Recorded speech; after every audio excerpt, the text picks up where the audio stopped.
Hello everybody, today is August 9th, 2023, and this is my experiment investing $1 per week in each of 41 different dividend stocks, $1 per day in each of 7 monthly dividend stocks, $12 per day in 4 different ETFs, $1 per day in 3 different cryptocurrencies, and $1 per week in each of 4 different cryptocurrencies.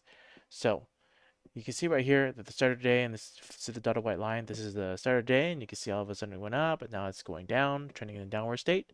We look in the 1 week period, we can see it's kind of trending in a little bit upward state. 3 month period, we can see it is trending upwards from the 3 month period, from the 1 month period, then the 3 month period also trending in an upward state.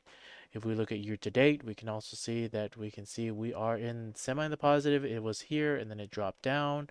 And 1 year is the same thing like all. It just gives us almost the same type of particular view.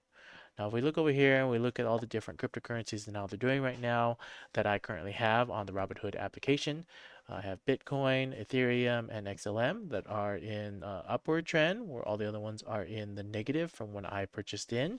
And I am purchasing in daily currently in cryptocurrencies and then weekly in some of the other ones.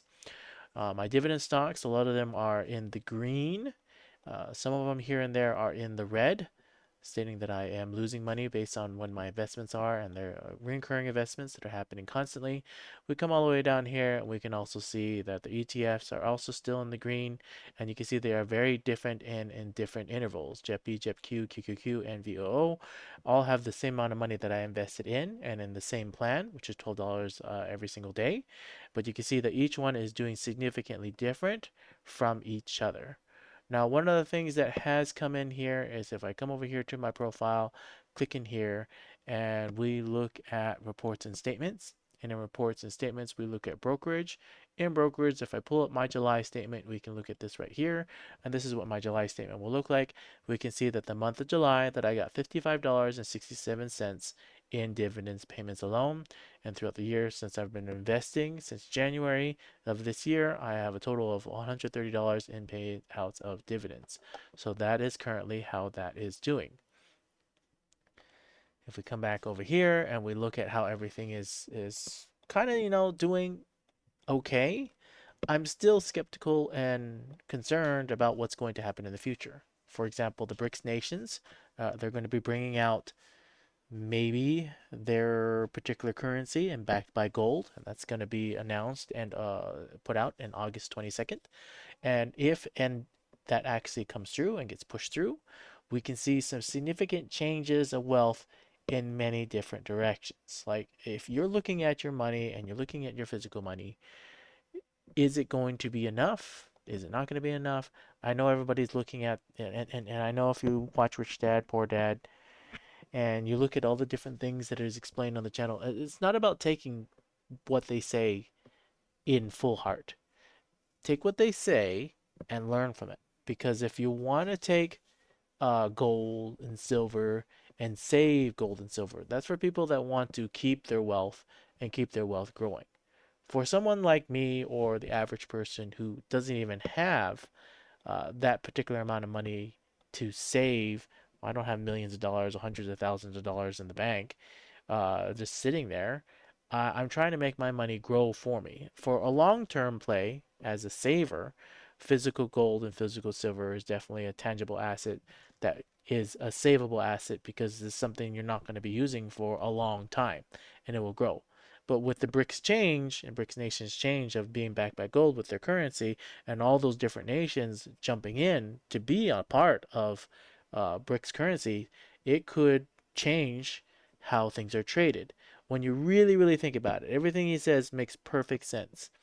We trade US dollars for oil. And if we no longer have the power to trade US dollars for gas and oil, what happens to the US dollar? As well as we keep printing more and more money to survive. For example, when a bank crashes, they don't just announce it, right? If a bank crashes, where does the money come from? We have to physically print it and give it to those banks to save them. Are more banks possibly going to crash this year? Very highly likely possible. Why?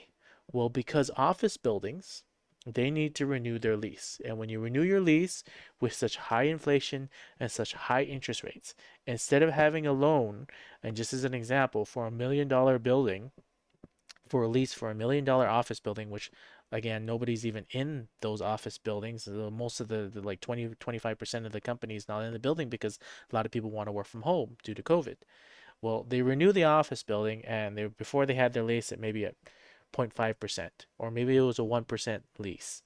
But now leases and even trying to buy a home, 7%, 7.5% for a loan to be able to buy a home. Well, the same thing applies to an office building. If you get $1 million rent or lease for a huge office building, and it was only $1 million at the time at 1% or whatever it was for them, and now it's 7%, that's 7 times more than what it was before in a percent aspect. And that increases that loan for that company significantly. Now, where are all those loans being held? In those banks, in those small time banks and the banks that you have near you, not those huge banks. And all of a sudden, when those loans come due and they got to pay for them, and maybe they decide not to keep that particular office building anymore, they want everyone to go remote. Well, the bank just has to eat the money, which they're depending on the money to be there for them to survive and to keep going. So there's all these different things that are going to possibly happen in the next coming few years. And so that's where the skepticism where, people think the market might just keep going up, it might keep going down. But if you think of it in the long run, the same dollar that you have today, it's not the same dollar that can buy you the same things back in the past. Back in the 1990s, you could buy things for a lot cheaper than what they are today. It's including gold, that's including silver, that's including just food in general. A hamburger. When I was younger, I remember back where you could buy 50 cents, 25 cents Big Macs. What is a Big Mac today? $4 or $5, maybe even $6. I don't even know anymore. It just keeps changing. I'm just using that as an example because a lot of people can relate to at least a hamburger or food. If you can't relate to a hamburger, maybe you can relate to other things like milk. A lot of people do drink milk. A gallon of milk, what is it now today compared to it was a long time ago? And it just keeps changing. Or eggs. A lot of people eat eggs. Eggs are going to constantly keep going in an upward trend because of inflation. Inflation is not at just 2%. It's near 6, 7%. And inflation's still high. Even though they say, and they give these reports in the US, and you look at the CPI, if you look at the core inflation compared to the reports that they're showing you, inflation is still high. And their goal is not to make inflation go negative. Their goal is just to get inflation down to 2%. So we're still going up. And as inflation goes up, they have to print more money to save based on the interest rates that they keep raising because it's more expensive to borrow money. And if they print more money, money becomes less valuable. And then as money becomes less valuable, everything goes up. Like if you look at this, okay, look at currencies outside of the US. They have like $100,000. Look at Korean money, look at Japanese money, look at all these different countries.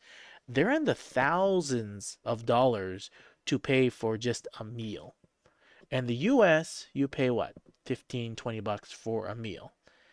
If all of a sudden gold and silver or whatever it is, a physical tangible asset, or if the US dollar is no longer traded around the world for oil and other countries decide to start using other type of currencies, what happens to the US dollar? Will hyperinflation happen to the US dollars and all of a sudden we have to pay $1,000 for one meal? Can you afford today, right now, if all of a sudden everything were to change around August 22nd when BRICS nations decides to back and let's say not just this month, maybe next month it happens, and all of a sudden a $20 meal turns into you have to pay $1,000, could you survive? Could you take $1,000 today and go to wherever you want to eat out or even to buy food? Could you pay $1,000 for a meal today? Think of what's happening today and think of what could possibly happen. And can you survive with the possibilities of what could possibly happen? I'm not trying to scare anybody. I'm not trying to make, cause any fear or anything like that. I'm just trying to put a hypothetical situation out there. If something were to change and something were to happen, and the US dollar was no longer the number one today, or maybe it's not going to happen today, maybe it's 3 to 5 years from now. If you plan for it now and know what may possibly happen, just think of it from that aspect. Some countries in the world pay $500 or $1,000 worth of their money to even buy a meal. Could you do the same thing today with your money with US dollars and really think about it and really try to plan for? Now, I'm not telling you or suggesting you to do anything with your money, such as to buy stocks or to buy dividends or to buy gold or buy silver. Don't do what's best for you and your situation. I don't know your situation. I don't know where you are in the world, but think about, okay, these things are happening and you're asking yourself the question, well, what can I do? Think for yourself and think outside the box. Think of your own financial situation and what can you do about it to get ahead and get better. Some people are entrepreneurs and build their own business. Some people work hard or they try to work multiple jobs. Some people increase their own value by getting education and learn for themselves to be able to maybe to get a better job. But if you really think about it, in the U.S., you work hard, get education, get a better job, but then you have to pay taxes because they're taxing you to try to pay for Social Security and all these other things that the debt ceiling for the US is so high and it's not coming down. It just keeps growing and growing and growing. And so as it grows, the only way to survive, print more money. And as you print more money, your dollar becomes less valuable. So these are the things that are going on today and now. And I'm not trying to worry anybody. I'm just trying to help you think outside the box and think of prepare for what's happening. Now, for me personally, I just wanted to showcase how I'm investing and how I'm doing, but I really took a lot of these different informations from different people, not just Rich Dad Poor Dad. Listen and read and learn and see what's going on and then think for yourself. Don't just listen to what people say, prove it and check your facts. Because what I learned or what I see or what I hear might not be the truth of what's actually happening in other countries or what's happening in the world today. This is just what the news and the media or what people are telling us. But what is really happening? Think for yourself and really actually learn and grow. If you enjoyed this content, please feel free to smash the like button. Leave me a comment. Tell me what you like. Tell me what you don't like. Tell me what you want to see next. If you would like to subscribe to this channel and be notified, feel free to subscribe if you haven't already. If you don't want to subscribe, that's okay as well. Come back once a week, once a month. Check out what content I have. Check out where I'm at. Thank you all for being here, and you all have a wonderful rest of your day.